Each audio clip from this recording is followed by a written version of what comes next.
여기 믿기 힘든 소식이 있습니다.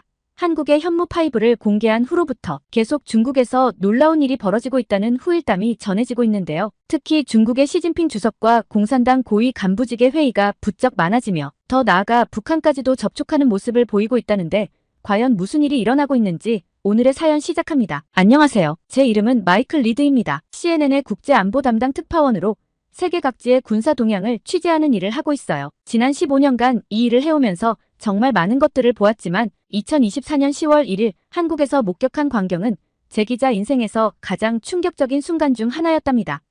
그날 아침 저는 서울의 한 호텔방에서 눈을 떴어요. 창밖으로 보이는 도시의 풍경이 어쩐지 평소와는 달라 보였죠. 거리는 평소보다 더 붐비고 있었고 사람들의 얼굴에는 뭔가 특별한 기대감이 서려 있는 듯 했어요. 그도 그럴 것이 오늘은 한국의 국군의 날이었으니까요. 사실 처음에 저는 이 행사를 그다지 중요하게 생각하지 않았습니다. 세계 곳곳의 군사 퍼레이드를 수없이 봐왔기에 이번에도 비슷한 광경일 거라 예상했거든요. 아마도 탱크 몇 대와 구식 미사일 몇 기를 전시하겠지라고 생각했답니다. 하지만 제 예상은 완전히 빗나가고 말았어요. 행사장에 도착하자 놀라울 정도로 많은 인파가 모여 있었습니다. 젊은이부터 노인까지 남녀노소를 가리지 않고 모두가 들뜬 표정으로 무언가를 기다리고 있었죠. 저는 주변 사람들에게 물어봤어요. 왜 이렇게 많은 사람들이 모였나요? 한 젊은 여성이 미소를 지으며 대답했습니다. 오늘 아주 특별한 것을 보여준대요. 우리나라의 새로운 힘이라고 하더라고요. 그 말을 듣고 저는 더욱 궁금해졌습니다. 도대체 어떤 새로운 힘이길래 이토록 많은 사람들을 설레게 만드는 걸까요? 그때까지만 해도 저는 한국의 군사력을 그저 평범한 수준으로 여기고 있었어요. 미국이나 중국, 러시아 같은 강대국에 비하면 크게 주목할 만한 것이 없다고 생각했죠. 행사가 시작되고 처음에는 제가 예상했던 대로 흘러갔어요. 군인들의 행진, 전통 의장대의 멋진 공연, 그리고 몇몇 전투기의 고개 비행까지. 물론 훌륭했지만 특별히 새로울 것은 없었죠. 하지만 그때였어요. 갑자기 관중들 사이에서 술렁거림이 일어났습니다. 저기 봐요. 저게 바로 그거예요. 사람들의 시선이 향한 곳을 따라 고개를 돌렸을 때 저는 숨을 멈출 수밖에 없었어요. 거대한 이동식 발사대 위에 실린 미사일이 천천히 모습을 드러내고 있었거든요. 그 크기와 위용은 지금까지 제가 본 어떤 미사일과도 비교할 수 없을 정도였답니다. 현무5입니다. 옆에 있던 한국 기자가 저에게 속삭였어요. 우리나라 최초의 극초음속 미사일이죠. 그 순간 저는 이것이 단순한 무기 전시가 아니라는 것을 깨달았습니다. 이는 한국가가 세계에 보내는 강력한 메시지였어요. 현무5의 세부 사양에 대해 들으면서 저는 점점 더 놀라움을 감출 수 없었어요. 8톤에 달하는 탄두 중량, 마하 5 이상의 속도, 그리고 1000km가 넘는 사거리. 이는 단순히 방어용 무기가 아니었습니다. 한반도를 넘어 동북아 전체의 군사 균형을 바꿀 수 있는 게임 체인저였죠. 더욱 놀라운 것은 이 미사일이 순수 한국 기술로 개발되었다는 점이었어요. 핵무기 개발이 제한된 상황에서 한국은 창의적인 방법으로 자국의 안보를 강화한 것입니다. 이는 단순한 군사력의 과시가 아닌 한국의 기술력과 혁신 능력을 세계에 알리는 순간이기도 했죠. 주변을 둘러보니 한국 시민들의 얼굴에서 자부심과 감동을 읽을 수 있었어요. 어떤 이들은 눈물을 흘리기도 했고 또 어떤 이들은 서로를 껴안으며 기쁨을 나누고 있었죠. 그들에게 현무5는 단순한 무기 이상의 의미를 지닌 것 같았어요.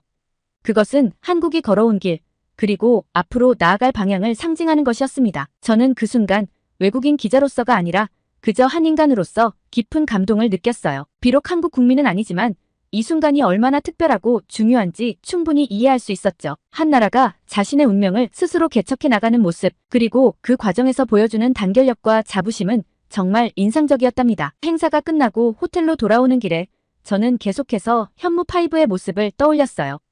그리고 문득 이런 생각이 들었습니다. 오늘 본 것은 단순한 미사일이 아니라 한국가의 의지와 능력의 결정체였다고요. 한국은 이제 더 이상 강대국 사이에 끼인 작은 나라가 아니었습니다. 그들은 자신들의 힘으로 세계 무대에서 당당히 자리를 차지할 준비가 되어 있었어요. 호텔방에 돌아와 컴퓨터 앞에 앉았을 때 저는 이 역사적인 순간을 어떻게 세계에 전달할지 고민했습니다. 단순히 미사일의 성능만을 나열하는 것으로는 부족할 것 같았어요. 이 이야기의 핵심은 기술이나 군사력이 아니라 한 나라와 그 국민들의 꿈과 열정이었으니까요. 그날 밤 저는 평소보다 훨씬 오랜 시간 기사를 작성했답니다. 현무5의 등장이 가져올 국제 정세의 변화, 주변국들의 예상 반응, 그리고 무엇보다 이 순간을 맞이한 한국 국민들의 감동을 생생하게 전하려 노력했어요. 그리고 마지막 문장을 쓰면서 저는 확신했습니다. 오늘 본 것은 단순한 뉴스거리가 아니라 역사의 한 장면이었다고요. 이제 세계는 한국을 새로운 시선으로 바라보게 될 것입니다. 그리고 저는 그 변화의 순간을 직접 목격한 증인으로서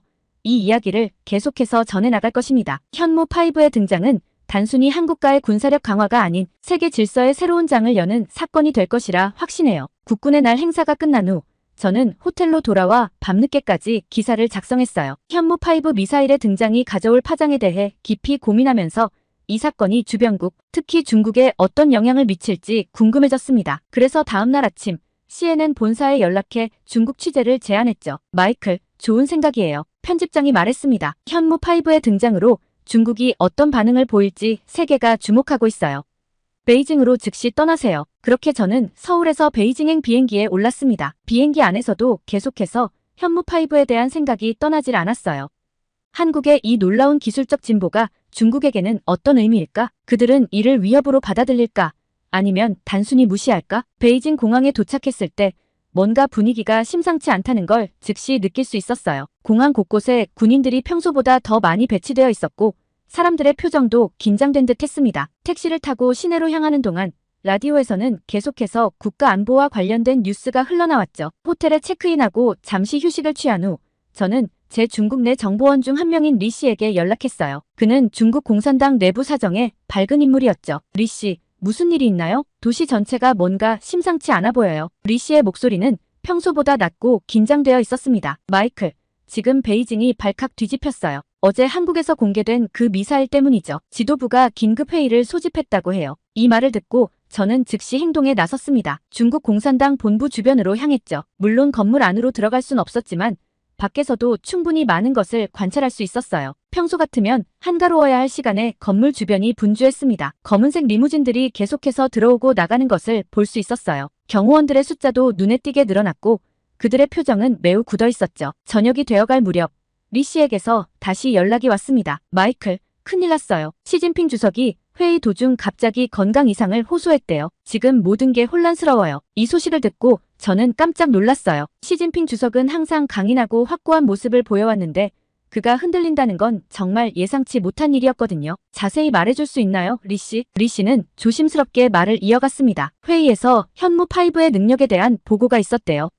그 미사일이 중국 전역을 타격할 수 있다는 사실이 확인되자 시 주석이 갑자기 숨을 헐떡이기 시작했다고 해요. 심지어 어떻게 이런 일이? 라고 중얼거렸다는 얘기도 있어요. 이 정보는 정말 충격적이었어요. 세계 최강 대국 중 하나인 중국의 최고 지도자가 한국의 미사일 때문에 동요하다니 믿기 힘든 일이었죠. 다음 날 저는 공산당 고위 관료 출신인 장 교수와 만남을 가졌습니다. 그는 현재 베이징 대학에서 국제관계학을 가르치고 있었죠. 우리는 조용한 찻집에서 만났어요. 장 교수님, 현무5에 대한 중국 정부의 반응이 어떤가요?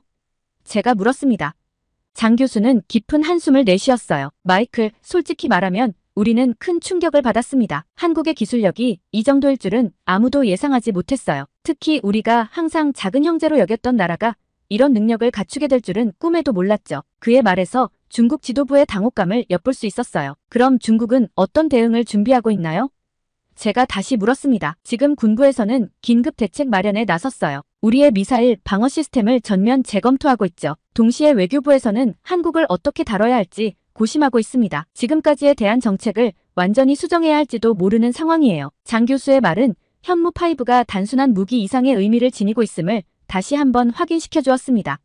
이는 동북아시아의 힘의 균형을 완전히 뒤흔들 수 있는 변수였던 거죠. 그날 밤 호텔방으로 돌아와 제가 취재한 내용을 정리하면서 이런 생각이 들었어요. 현무5의 등장은 단순히 한국의 군사력 강화를 넘어 지역 전체의 역학관계를 재편하는 사건이 될 것 같았습니다. 특히 중국의 반응이 흥미로웠어요. 그들은 처음으로 한국을 진정한 강대국으로 인식하기 시작한 것 같았거든요. 이는 향후 양국 관계뿐만 아니라 미국, 일본, 러시아를 포함한 동북아 전체의 국제관계에 큰 변화를 가져올 것이 분명해 보였습니다. 다음 날 아침 저는 CNN 본사에 긴급 리포트를 보냈어요. 중국, 한국의 현무5 미사일의 충격. 시진핑 주석 동요. 군부 긴급 대책 마련 중이라는 제목의 보고서였죠. 많은 전문가들이 동북아시아의 새로운 군사 균형에 대해 논평하기 시작했습니다. 베이징에서의 마지막 날, 저는 다시 한번 공산당 본부 주변을 둘러보았어요. 여전히 분주한 모습이었지만 이제는 약간의 질서가 잡힌 듯 했습니다. 아마도 그들은 이미 대응 전략을 수립하기 시작한 것 같았어요. 비행기를 타고 베이징을 떠나면서 저는 이번 취재가 제 기자 생활에서 가장 중요한 순간 중 하나였다는 걸 깨달았습니다. 한국의 현무5 미사일은 단순한 무기가 아니었어요.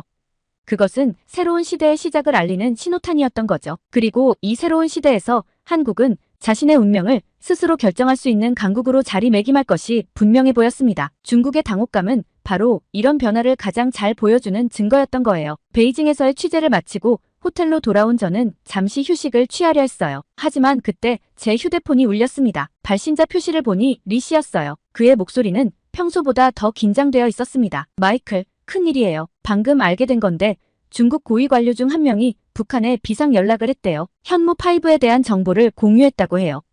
저는 깜짝 놀랐어요. 리 씨, 그걸 어떻게 알게 된 거죠? 리 씨는 잠시 망설이더니 말을 이어갔습니다. 제 친구 중 한 명이 외교부에서 일하고 있어요. 그 친구가 우연히 이 정보를 듣게 됐대요. 보안 등급이 높은 내용이라 공개적으로 말할 순 없지만 상황이 심각해 보여요. 이 정보는 정말 중요했어요. 중국과 북한이 현무5에 대해 소통하고 있다는 것은 이 미사일의 영향력이 예상보다 훨씬 크다는 것을 의미했거든요. 북한의 반응은 어떤가요?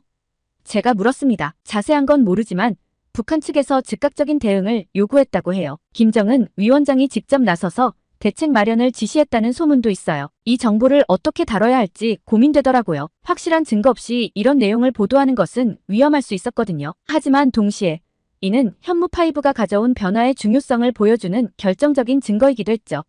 결국 저는 직접 북한 접경 지역으로 가기로 결심했어요. 물론 북한 내부 상황을 직접 볼 순 없지만 최소한 분위기라도 느낄 수 있을 것 같았거든요. 다음 날 저는 중국과 북한의 접경 도시인 단둥으로 향했습니다. 이곳에서는 압록강 너머로 북한의 신의주를 볼 수 있어요. 단둥에 도착하자마자 저는 이상한 긴장감을 느낄 수 있었어요. 평소에는 관광객들로 북적이는 압록강 변이 이상할 정도로 조용했거든요. 주변을 둘러보니 군인들의 숫자가 눈에 띄게 늘어난 것도 볼 수 있었습니다. 저는 이곳에서 오랫동안 살아온 한 중국인 상인을 만났어요. 그는 조심스럽게 말을 꺼냈습니다. 최근 며칠 동안 뭔가 이상해요. 북한에서 오는 사람들의 얘기를 들어보면 평양에서 큰 회의가 열렸다고 해요. 군 고위 간부들이 모두 모였대요. 이 말을 듣고 저는 더욱 호기심이 생겼어요. 혹시 그 회의의 내용에 대해 들은 게 있나요? 상인은 주변을 살피더니 목소리를 낮추었습니다. 정확한 건 모르지만 한국의 새로운 무기 때문이라고 해요. 북한 사람들이 굉장히 긴장한 것 같아요. 이 정보들을 종합해보니 현무5의 등장이 북한에 큰 충격을 주었다는 것이 분명해 보였어요. 그들의 방어 체계로는 이 미사일을 막을 수 없다는 것을 알게 된 것 같았죠. 그날 밤 압록강 변에서 북한 쪽을 바라보며 생각에 잠겼어요. 강 건너편 신의주의 불빛은 평소보다 더 어두워 보였습니다. 마치 도시 전체가 숨을 죽이고 있는 것 같았어요. 다음 날 아침 놀라운 소식을 듣게 됐어요. 북한에서 갑자기 대규모 군사훈련을 시작했다는 거였죠. 이는 분명 현무에 대한 대응이었을 거예요. 이 모든 상황을 지켜보면서 저는 점점 일이 커지고 있다는 느낌을 받았어요. 한국의 새로운 미사일이 동북아시아 전체의 안보 구도를 뒤흔들고 있었던 거죠. 하지만 동시에 이 상황이 너무 심각해질까봐 걱정도 되더라고요. 긴장이 고조되면 자칫 큰 충돌로 이어질 수도 있으니까요. 다음 날 저는 CNN 본사에 보고서를 보냈습니다. 북한, 한국의 현무5 미사일에 대응해 긴급 군사회의 및 훈련 실시라는 제목의 기사였어요. 이 기사를 쓰면서 저는 현무가 가져온 변화의 규모를 실감했습니다. 이는 단순한 무기 개발을 넘어 한반도 지역의 세력 균형을 완전히 바꿔놓은 사건이었던 거예요. 한국, 중국, 그리고 북한 세 나라의 반응이 모두 달랐지만 한 가지 공통점이 있었죠. 바로 현무5가 게임 체인저라는 점이었어요. 그들은 스스로의 힘으로 지역 안보 구도를 바꿀 수 있는 능력을 갖춘 거예요. 그리고 이는 앞으로 이 지역의 미래를 완전히 다르게 만들 수 있는 변화였습니다. 현무5의 등장으로 인한 파장은 앞으로도 계속될 것이고 저는 그 모든 순간을 지켜보고 세계에 전달할 준비가 되어 있었습니다. 저는 계속해서 현무5 미사일이 가져온 파장에 대해 취재를 이어갔어요. 며칠 후 또 다른 소식이 들려왔어요. 이번엔 압록강 주변에서 뭔가 이상한 움직임이 포착됐다는 거였죠. 이번엔 좀 더 조심스럽게 움직여야 했어요. 너무 눈에 띄면 안 되니까요. 군인들의 숫자가 훨씬 더 늘어났고 압록강 주변의 경계도 한층 강화된 것 같았습니다. 현지 주민들의 이야기를 들어보니 계속 며칠 동안 밤중에 이상한 소리가 들린다고 하더라고요. 마치 폭발음 같은. 이 모든 정황으로 미루어 볼 때 중국과 북한이 압록강 주변에서 뭔가를 테스트하고 있다는 걸 짐작할 수 있었어요. 아마도 미사일 관련 실험일 가능성이 높아 보였죠. 하지만 이들의 실험이 순조롭게 진행되고 있는 것 같진 않았어요. 주민들의 말에 따르면 가끔 큰 폭발음 다음에 긴 침묵이 이어지곤 했대요. 이는 아마도 실험이 실패했다는 의미일 거예요. 이 모든 상황을 지켜보면서 저는 현무5가 얼마나 대단한 기술인지 다시 한번 실감했습니다. 중국과 북한 같은 나라들이 이렇게 허둥지둥 대응하고 있다는 것 자체가 현무의 위력을 증명하는 거였으니까요. 하지만 동시에 이런 상황이 자칫 더 큰 갈등으로 이어질까봐 걱정도 됐어요. 군사적 긴장이 고조되면 언제든 위험한 상황이 벌어질 수 있으니까요. 제가 취재한 내용을 CNN 본사에 보내려고 할 때 갑자기 한 군인이 다가와 제 신분을 확인하더라고요. 다행히 별 문제는 없었지만 이 지역에서의 취재가 점점 더 어려워지고 있다는 걸 실감했습니다. 3일간의 취재를 마치고 일단 베이징으로 다시 돌아와 보고서를 작성하면서 저는 이 모든 상황이 얼마나 민감한지 다시 한번 느꼈어요. 확실한 증거 없이 추측성 보도를 할 순 없었지만 동시에 이 중요한 정보를 완전히 무시할 수도 없었죠. 결국 저는 동북아시아 군사 긴장 고조, 한국의 신무기의 주변국 촉각이라는 제목으로 기사를 작성했어요. 구체적인 내용은 언급하지 않되 상황의 심각성을 전달하려고 노력했죠. 많은 이들이 이 미사일이 가져올 변화에 대해 예측을 내놓았지만 아무도 확실한 답을 줄 순 없었죠. 그리고 얼마 후 또 다른 소식이 들려왔어요. 중국과 북한이 공동 군사훈련을 준비하고 있다는 거였죠. 물론 공식적으로는 정기적인 훈련이라고 했지만 모두가 이게 현무5에 대한 대응이라는 걸 알고 있었어요. 이 모든 상황을 지켜보면서 저는 한국의 현무5 미사일이 단순한 무기 개발을 넘어 동북아시아의 세력 균형을 완전히 바꿔놓고 있다는 걸 실감했습니다. 그들은 자신들의 기술력으로 지역 전체의 안보 구도를 바꿀 수 있는 능력을 갖춘 거죠. 하지만 동시에 이런 변화가 가져올 결과에 대해서도 걱정이 됐어요. 긴장이 고조되면 자칫 큰 충돌로 이어질 수도 있으니까요. 며칠 후 저는 다시 단둥으로 향했어요. 이번엔 좀 더 조심스럽게 움직여야 했습니다. 현지 주민들의 말에 따르면 엊그제부터 야간에 이상한 빛과 소리가 목격됐다고 해요. 마치 불꽃놀이 같았어요. 하지만 훨씬 더 크고 무서웠죠. 한 노인이 말씀하셨어요. 이런 증언들을 종합해보면 중국과 북한이 압록강 주변에서 뭔가를 계속 테스트하고 있다는 건 거의 확실해 보였어요. 하지만 그게 정확히 무엇인지 얼마나 성공적인지는 알 수 없었죠. 저는 동북아시아 새로운 군비 경쟁의 조짐이라는 제목의 기사를 작성했어요. 구체적인 내용은 언급하지 않되 이 지역의 긴장이 고조되고 있다는 사실을 전달하려고 노력했죠. 이 모든 상황을 지켜보면서 저는 앞으로 이 지역에서 어떤 일이 벌어질지 정말 궁금해졌어요. 한 가지 확실한 건 현무5의 등장으로 동북아시아의 미래가 완전히 달라졌다는 거예요. 그리고 그 변화의 중심에는 한국이 있었습니다. 추가 취재를 위해 제가 한국으로 돌아왔을 때 서울의 분위기는 다른 나라와 확연히 달랐어요. 한국의 국방과학연구소를 방문했을 때 저는 현무5의 개발 과정에 대해 자세히 들을 수 있었습니다. 물론 구체적인 기술적 내용은 기밀이라 공개할 수 없었지만 한 가지는 분명했어요. 현무는 순수 한국 기술로 개발된 세계 최고 수준의 미사일이라는 거죠. 우리는 많은 제약 속에서도 끊임없이 혁신을 추구했습니다. 한 연구원이 자부심 가득한 목소리로 말했어요. 현무5는 우리의 기술력과 창의력이 만들어낸 결정체입니다. 이 말을 들으며 저는 한국의 국방 기술이 얼마나 발전했는지 실감할 수 있었어요. 불과 몇십 년 전만 해도 대부분의 무기를 수입에 의존하던 나라가 이제는 세계 최고 수준의 미사일을 자체 개발할 수 있게 된 거였죠. 한편 국제사회의 반응도 흥미로웠어요. 많은 국가들이 한국의 기술력에 놀라워하며 협력 제안을 해오고 있다고 해요. 특히 중동과 폴란드, 우크라이나 같은 동유럽 국가들의 관심이 뜨거웠죠. 현무5는 우리나라의 안보를 지키는 것을 넘어 이제는 국제 무대에서 우리의 위상을 높이는 역할도 하고 있습니다. 국방부 관계자의 말이었어요. 이런 변화는 외교 분야에서도 느껴졌습니다. 한국의 발언권이 강화되고 국제회의에서의 위상도 높아졌다고 해요. 현무가 가져온 변화는 군사적인 측면을 넘어 한국의 전반적인 국력 상승으로 이어지고 있었던 거죠. 이제 우리는 강대국들과 대등하게 협상할 수 있는 위치에 서게 됐습니다. 외교부 고위 관계자의 말이었어요. 현무5는 우리에게 그만한 발언권을 준 거죠. 하지만 이런 변화가 모두에게 환영받는 것은 아니었어요. 일부 국가들은 한국의 급격한 군사력 증강에 우려를 표하기도 했죠. 하지만 한국 정부는 이에 대해 단호하게 대응했습니다. 우리의 기술 발전은 평화를 위한 것입니다. 누구를 위협하거나 공격하기 위한 게 아니에요. 오히려 이를 통해 지역의 평화와 안정에 기여하고자 합니다. 대통령의 연설 내용이었어요. 현무의 성공은 다른 분야로도 확산되고 있었어요. 원전, 항공우주산업, 정밀기계공학 등 연관 산업들이 급속도로 발전하고 있다고 합니다. 이는 한국 경제에도 새로운 성장 동력이 되고 있었죠. 현무는 단순한 미사일이 아닙니다. 그것은 우리의 기술력, 우리의 잠재력, 그리고 우리의 미래를 상징하는 거예요. 이 모든 변화를 지켜보면서 저는 한국이 정말로 새로운 시대를 열어가고 있다는 걸 실감했어요. 그들은 더 이상 강대국 사이에 끼인 작은 나라가 아니었습니다. 이제 한국은 자신의 힘으로 세계의 판도를 바꿀 수 있는 나라가 된 거죠. 현무5의 등장은 단순히 한 무기의 개발을 넘어 한 나라의 운명을 바꾸고 세계의 균형을 새롭게 만든 사건이었습니다. 그리고 이 모든 변화의 중심에는 한국인들의 끊임없는 노력과 열정, 그리고 자신들의 능력에 대한 믿음이 있었죠. 이제 한국은 새로운 길을 걷고 있습니다. 그들이 앞으로 어떤 모습을 보여줄지 세계는 큰 관심을 가지고 지켜보고 있어요. 하지만 한 가지 확실한 건 현무5가 열어준 이 새로운 길에서 한국은 더 큰 꿈을 꾸고 더 높이 날아오를 준비가 되어 있다는 거예요. 이 모든 과정을 지켜보고 취재하면서 저는 한국이라는 나라와 한국 사람들의 잠재력에 깊은 인상을 받았습니다. 그들의 이야기는 우리에게 작은 나라도 큰 꿈을 꿀 수 있고 그 꿈을 이룰 수 있다는 희망을 주고 있어요. 현무가 열어준 새로운 시대, 한국의 다음 도전이 무엇일지 정말 기대됩니다. 오늘의 사연은 여기까지인데요.